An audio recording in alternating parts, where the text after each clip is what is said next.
प्रदेश के जिला मुरादाबाद से एक हैरान करने वाली घटना सामने आई है, जहां पति पत्नी के रिश्ते को शर्मसार कर दिया गया।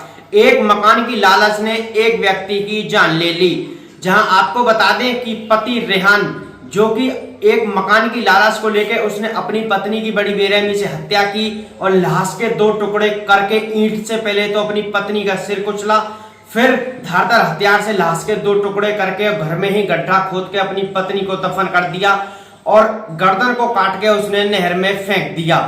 फेंकने के बाद इतना सीधा बनता रहा कि परिजनों के साथ मिलके अपनी पत्नी की तलाश करता रहा और पुलिस को गुमशुदगी की रिपोर्ट भी दर्ज कराई और पुलिस के साथ मिलके जांच करवाता रहा। 1 महीने तक पुलिस ने जांच की। जब पुलिस को कोई सुराग नहीं मिला तो पुलिस भी पूरी तरह से समझ गई कि ये कुछ ना कुछ गलत काम जो कर रहा है वह इसका पति यानी कि रेहान कर रहा है। पुलिस ने उसको ही 1 महीने के बाद गिरफ्तार किया और दिल दहलाने वाला खुलासा किया।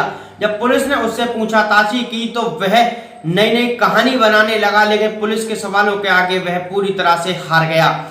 उसने बताया कि मेरी ये दूसरी शादी है, पहली शादी जो मेरी हुई थी मेरी पत्नी ने मुझे मकान खरीद के दिया था। मेरी इससे दूसरी शादी हुई थी, मुझे पैसों की कुछ जरूरत आ रही थी, मैं इसलिए मकान को बेचने की बात करता था। ये तभी मुझसे लड़ाई झगड़ा करने लगती थी। मैं जब जब मकान बेचने की बात किया करता तो ये विरोध करने के लिए लगती थी। मैंने सोचा कि क्यों ना इसे ही रास्ते से हटा दिया जाए और इसकी लाश को घर में दफना दिया जाए और इसकी गुमशुदगी की रिपोर्ट पुलिस में दर्ज करा दी जाए और किसी को मेरे ऊपर शक नहीं होगा। जहां पुलिस ने आरोपी को गिरफ्तार कर लिया है। मकान की लालच को लेकर किया था इसने बड़ी बेरहमी से अपनी पत्नी का कत्ल। जहां पत्नी के परिजनों ने हत्या का आरोप लगाते हुए तहरीर दी है। 1 महीने बाद लाश को गड्ढे में से निकाला गया है तो लाश पूरी तरह से सड़ चुकी है। उसकी गर्दन का कोई पता नहीं चल पाया है क्योंकि इसने उसकी गर्दन को नहर में फेंक दिया था। जब पुलिस अब सड़ी हुई लाश का पंचनामा भर के पोस्टमार्टम के लिए लाश को भेजी गई है और अब पुलिस आगे की कार्रवाई कर रही है। जहां पत्नी के परिजनों ने कहा है पुलिस से कि मेरी लड़की के हत्यारे को कड़ी से कड़ी सजा होनी चाहिए। Bureau report, India crime news. मुझसे बोला अपनी बेबी को छोड़ दो और मैं आपके घर में रहूँ। मैंने इसके चक्कर में अपनी बेबी छोड़ दी थी और अपनी बेबी छोड़ने के बाद फिर ये मुझसे इतना सवाल करा, बोले अब मैं तुम्हारे घर में मैं नहीं रहूँगी क्योंकि तुम गरीब आदमी हो। बोले मैं लव मैरिज कर चुकी हूँ, कोर्ट मैरिज कर चुकी हूँ, मैं नहीं रहूँगी। मैं बोला यार मेरा घर बिगड़ा है, मेरी छोटी सी बच्ची भी है, मेरी ज़िंदगी ख़राब हुई है, उसके बारे में सोच। बोले ज़्यादा वो करोगे तुम्हें मरवा भी सकती हो। ये मुझे धमकियाँ दी थी इसने बहुत ज़्यादा, और जब से निकाह करा था ना जब से परेशान कर रही थी मुझे। कितने टाइम पहले निकाह हुआ था? निकाह हुआ था मेरा 1 साल पहले। अच्छा, फिर मेरी मजबूरी बन गई थी, मैंने गलत कदम उठा लिया था। क्या गलत कदम? मैंने मार दी मेरे को। कैसे मारा? वो मैंने ईंट मार दी थी। फिर वो गुरपास में मार कर दिया। फिर बस। और कहाँ दबाया? वो मिट्टी को उसको वहीं दबा दिया था मकान में। कब? अफसोस है? हाँ अफसोस है, होता है। किस चीज़ का अफसोस है? अफसोस इस बात का, वो मेरे साथ ऐसा नहीं करती तो मैं ऐसा नहीं करता उसके साथ। पहली बीवी से कितने बच्चे? पहली बीवी से मेरा 1 लड़की था। अच्छा, और इनसे? इनसे नहीं था। पहली बीवी का क्या हुआ? वो छोड़ दी थी मैंने, उन्हें अच्छा। शादी कर ली पास में। देखिए, सीओ सिविल लाइंस और एसएचओ मझोला प्लस उनकी टीम ने एक बहुत ही सनसनीखेज मर्डर केस का खुलासा किया है। इसमें थाना मझोला पर 18 तारीख को 18/4/2025 को एक महिला के द्वारा अपनी बेटी की गुमशुदगी लिखाई गई थी। उनका ये कहना था कि उनकी बेटी 12 तारीख से जन्नत बाग जो थाना मझोला में स्थित है वहाँ से गायब हैं, नहीं मिल रही हैं और शादीशुदा हैं। उसके बारे में सीओ सिविल लाइंस और इंस्पेक्टर मझोला की टीम लगी। उसमें सर्विलांस और हमारे जो एसओजी की टीम थी सबने अपनी अपनी भूमिका निभाई और लगभग 1 महीना से पहले ही इस घटना का खुलासा हुआ है। इसमें बेसिकली जो मृतका जो गुमशुदा थी उनकी शादी 1 साल पहले, उनकी दूसरी शादी एक व्यक्ति के साथ हुई थी जिसका नाम शान आलम उर्फ रेहान है, जो डिंगरपुर मैनाठेर का रहने वाला है। और ये शादी करने के बाद जो गुमशुदा थी उनके साथ ये जन्नत बाग में उनके गुमशुदा के मकान में रह रहा था।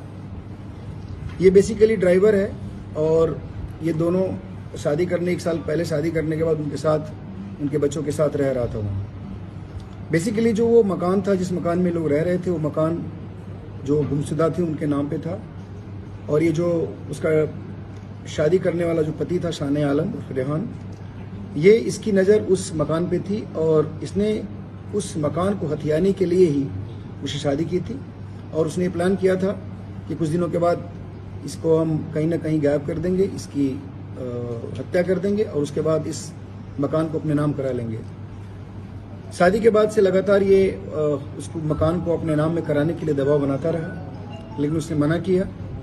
अंततः 12 तारीख यानी 12/4 को इसने जिस शादी हुई थी जो गुमशुदा थी उनकी हत्या कर दी और हत्या करके शव को उसी घर में वहीं पे छिपा दिया और उसके बाद शव का एक पार्ट यानी सर पूरे बाकी पोर्शन से अलग करके उसको एक खुरपी के सहारे काट के उसको नदी में फेंक दिया था और उसके बाद वहाँ से चला गया। जब ये गुमशुदगी दर्ज हुई हम लोगों ने लगातार बहुत सारे इलेक्ट्रॉनिक एविडेंसेस को कलेक्ट किए, उसमें बातचीत छानबीन की गई। उससे ये संदिग्ध प्रतीत हो रहा था। इसके बार बार इस रेहान उर्फ शान आलम को बुला करके पूछताछ करने का प्रयास किया जा रहा था, ये नहीं आ रहा था।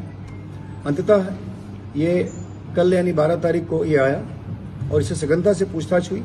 इसने स्वीकार किया और इसके निशानदेही पे जाकर के उसी जो गुमशुदा थी जो अब उसके बाद 12 तारीख के बाद उनकी डेथ हो गई थी यानी उनका मर्डर हो गया था, उनका शव उनके घर जन्नत बाग से बरामद हुआ और उसके बाद वहाँ जो सर जो था उस सर वहाँ बगल दागन नदी से हमारी फॉरेंसिक की टीम गई और उसने वहाँ बरामद किया। इस प्रकार ये डेड बॉडी बरामद हुई है यानी जो गुमशुदा थी उनकी हत्या जो 1 साल पहले दूसरी शादी करने वाला रेहान था उसने कर दी थी। इसको हम लोगों ने गिरफ्तार किया है और उस जघन्य हत्या में जो खुरपी था वो बरामद हुआ है। बाकी मृतका के आधार कार्ड और मोबाइल फ़ोन बरामद हुए हैं और जो ये मर्डरर है इसका भी मोबाइल और बाकी डॉक्यूमेंट्स बरामद किए गए। इसमें इसको आज अरेस्ट करके जेल भेजा जा रहा है। बाकी हमारे पास सारे एविडेंस वहाँ से हम लोगों ने ले लिए हैं और इसमें अग्रिम इन्वेस्टिगेशन की कार्रवाई की जा रही है। पुलिस को किस तरीके से लगा कि इसमें देखिए जो ये जो बातें बता रहा था, चूंकि हस्बैंड था तो इससे पूछना स्वाभाविक था हम लोगों का। हम लोग जब इससे बात कर रहे थे और इसको थाने पर लाकर पूछताछ करने का प्रयास कर रहे थे तो ये बहुत अवॉइड कर रहा था, इग्नोर कर रहा था और बाहर होने का बहाना कर रहा था। इसके जो इलेक्ट्रॉनिक रिकॉर्ड्स थे, इसकी बातें थी, उसमें कुछ विरोधाभास दिखा। उसके बाद हम लोगों ने सख्ती करके इसको कल बुलाया और उसके बाद जब इससे पूछताछ हुई तो सारी घटना का खुलासा हुआ। सर ये किस तरह से कांटेक्ट में आया था मरीना के? देखिए तो बेसिकली सेकंड मैरिज की बात थी। ये भी जो ये मर्डरर है शान आलम, इसकी भी संभवतः दूसरी शादी हुई है ये और उनकी भी पहली शादी टूट गई थी, दूसरी शादी थी जो मृतका हैं। तो इस प्रकार इन लोग दोनों टच में आए और पास के रहने वाले डिंगरपुर के, तो किसी न किसी के कॉन्टेक्ट के माध्यम से